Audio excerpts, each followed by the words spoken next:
अस्सलाम वालेकुम। मैं हूं जाहिद आबिद दुनिया व्लॉग के साथ। आज हम बात करेंगे कप्तान से कप्तान तक, क्रिकेट और सियासत किस तरह आपस में एक दूसरे में गड़बड़ होती हुई नज़र आ रही हैं। पहले क्रिकेट की बात करें।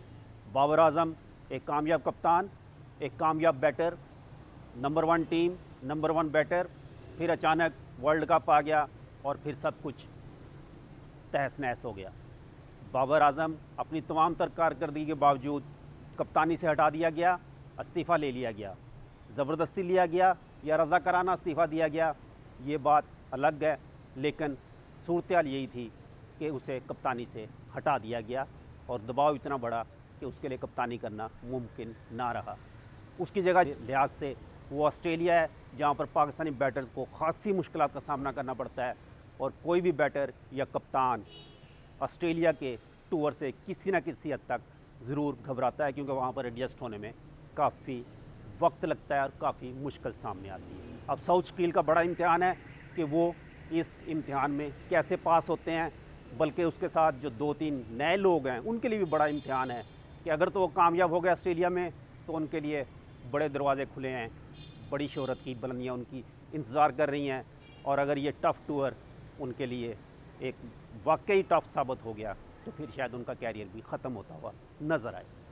अब इसी को अगर हम देखें तो सियासत में भी इसी किस्म की सूरत हाल पैदा हुई है। अचानक एक कप्तान एक बड़ी पार्टी, बल्कि एक बहुत बड़ी पार्टी का सरबराह ताकत के अरूज पर अपने तमाम तर हशर सामानियों के साथ मुल्क पर हुकूमत करता है, फिर अचानक आउट हो जाता है कप्तानी से। टीम उसकी वही रहती है, लेकिन ग्राउंड खाली करवा लिया जाता है। उसके बाद फिर सूरत हाल बदलती है और कप्तान की कप्तानी पर सवालात उठना शुरू हो जाते हैं और आखिरकार वो दिन भी आप पहुंचता है कि जो शायद उसकी टीम या उसका जो क्राउड है उसने कभी सोचा भी ना हो कि उसकी टीम इस कप्तान के बगैर खेलेगी। अब कप्तान ने जो एक नया सरप्राइज़ दिया है वो एक ऐसा नाम एक नए कप्तान के लिए जो कि यकीनी तौर पर उसके वोटर्स के लिए और उसके हमायतियों के लिए हज़म करना थोड़ा सा मुश्किल होगा, लेकिन चूँकि नाम कप्तान ने दिया है इसलिए सब उस पर एग्री करते हुए नज़र आएंगे। और ये नाम है अली गौहर। ये ऐन से ऐन तक का सफ़र अगर हम देखें तो पंजाब में उस्मान बुज़दार, उस वक्त भी ऐन का बड़ा ज़िक्र हुआ कि ये ऐन इसमें सबसे अहम था।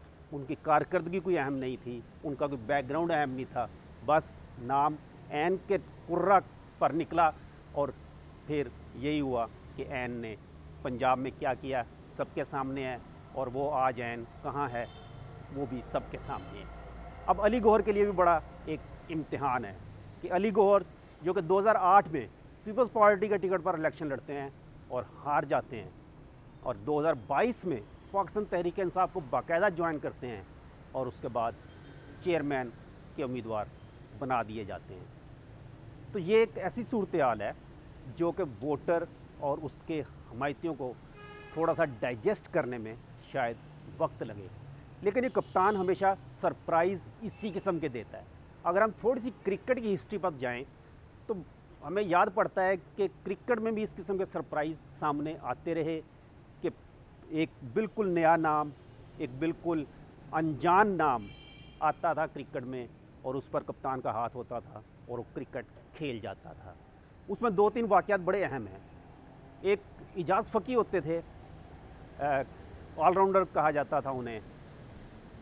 पाकिस्तानी टीम इंडिया के टूर पर थी कि वहाँ पर एक थोड़े से ऐसी सूरत हाल पैदा हुई कि कप्तान को मज़ीद कुमक की ज़रूरत पड़ गई। तो कप्तान ने इजाज़ फ़की का नाम तजवीज़ किया कि मुझे पाकिस्तान से इजाज़ फ़की को भेजा जाए और इजाज़ फ़की इंडिया पहुंचा और एक मैच खेले और उसमें शायद उन्होंने एक सेंचुरी भी स्कोर कर दी थी और पाकिस्तान के लिए एक बहुत अच्छी कारकर्दगी का मुजाहरा किया था। इसी तरह एक दफ़ा सईद अहमद क्रिकेटर थे, तकरीबन 40-42 साल की उम्र हो चुकी थी उनकी, काउंटी क्रिकेट खेलते थे।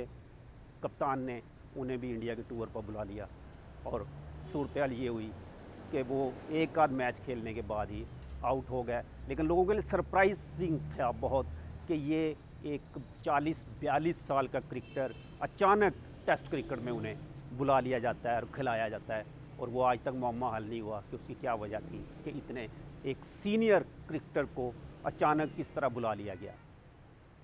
उसके बाद एक नाम होता था मंसूर अख्तर, एक बहुत स्टाइलिश बैट्समैन, देखने में बहुत स्टाइलिश बैट्समैन, उनके ड्राइव्स जो होते थे लोगों को अट्रैक्ट करते थे।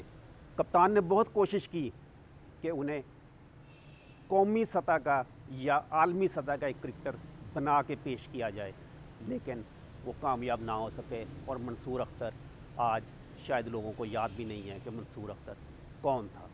तो लेकिन उनकी सलाहियतों पर किसी को शक नहीं था, लेकिन वो कार्ड कामयाब नहीं हो सका, वो नहीं चल सका। अब्दुल कादर को जब लाया गया तो अब्दुल कादर को भी शुरू में बहुत तनकीद का सामना करना पड़ा, लेकिन कप्तान डटा रहा और कप्तान उसे खिलाता रहा, और अब्दुल कादर ने साबित किया कि वो एक अच्छी चॉइस थी। वसीम अकरम, नेट पर अचानक कप्तान की नज़र पड़ी, कप्तान ने कहा ये टीम के साथ जाएगा, वो टीम के साथ गया और फिर छा गया। वकार यूनस, उसे टीवी पर मैच देखते हुए कप्तान ने पूछा अपने लोगों से कि ये लड़का कौन है जो नई ये बॉल करवा रहा है। इस वक्त टीवी पर एक मैच हो रहा था कौमी टूर्नामेंट का, तो लोगों ने बताया कि ये वकार यूनस है, एक नया लड़का है। और कप्तान ने उसी वक्त कहा कि इसे फौरी तौर पे नेट में बुलाओ और टीम के साथ प्रैक्टिस कराओ, और फिर वकार यूनस सबके सामने था। वकार यूनस, इंजमामुल हक भी इसी किस्म की एक मिसाल है। तो क्रिकेट में मिला जुला एक फीडबैक आता रहा कप्तान को कि अनजान, अननोन, गैर मरूफ लोगों को सामने लाता और फिर हीरो बना देता।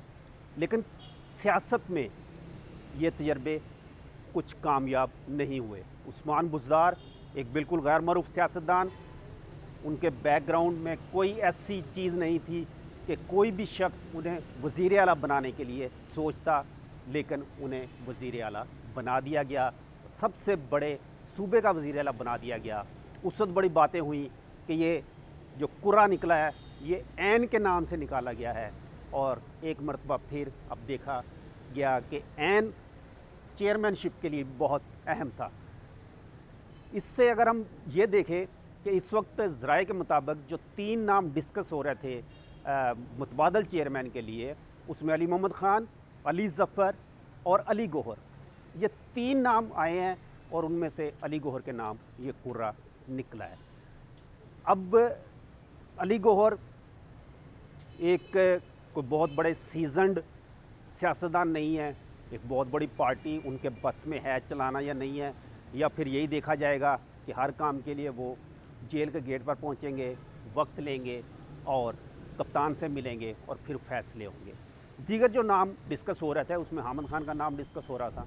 यकीनन हामिद खान को अगर देखा जाए तो उनकी जो एक सियासी बैकग्राउंड है वो एक ऐसा नज़र आता है कि वो किसी पार्टी को भी चला सकते थे। उन्होंने वकला सियासत में बड़ा अहम किरदार अदा किया, वकला के जो ग्रुप्स हैं, ग्रुप सियासत है उसमें बड़ा अहम किरदार अदा किया, और अभी तक उनका एक फ़ाल ग्रुप के तौर पे शुमार किया जाता है।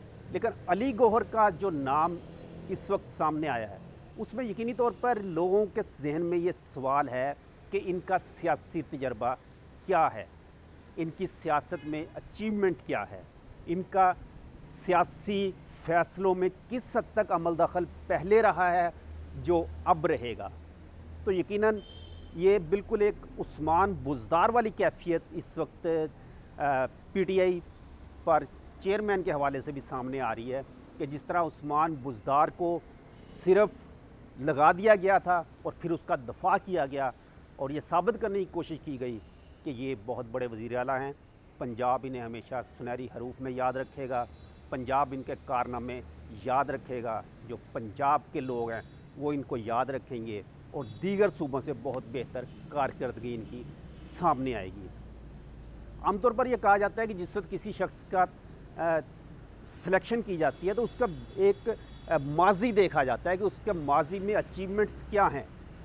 तो ना तो उस्मान बुज़दार की कोई ऐसी अचीवमेंट्स थी कि जिससे ये कहा जाए कि कप्तान ने उनकी इन अचीवमेंट्स की वजह से उन्हें वज़ीर आला बनाया, और ना ही अली गौहर की कोई ऐसी अचीवमेंट्स हैं जिसकी वजह से ये सोचा जाए कि उन्हें कप्तान ने इसलिए चेयरमैन नामज़द किया है या कर रहे हैं। अब ये वक्त साबित करेगा कि अली गौहर इजाज़ फ़की साबित होते हैं, अब्दुल कादर साबित होते हैं, वसीम या वकार साबित होते हैं, इंज़मामुल हक साबित होते हैं, या फिर मंसूर अख्तर साबित होंगे, ताहिर नकाश साबित होंगे, या जाकिर खान साबित होंगे। क्योंकि जाकिर खान के लिए भी कप्तान ने बहुत कोशिश की थी उन्हें आलमी मेयार का क्रिकेटर साबित करने की, लेकिन वो एक एवरेज बल्कि बिलो एवरेज क्रिकेटर से भी उनकी एक शनाख्त जो है हमेशा इसी किस्म की रही और बहुत कम क्रिकेट खेल कर ही चलते बने। सईद अहमद इसी तरह की एक नाम था कि उन्हें कप्तान लाए, एक मैच खिलाया और उसके बाद फारग।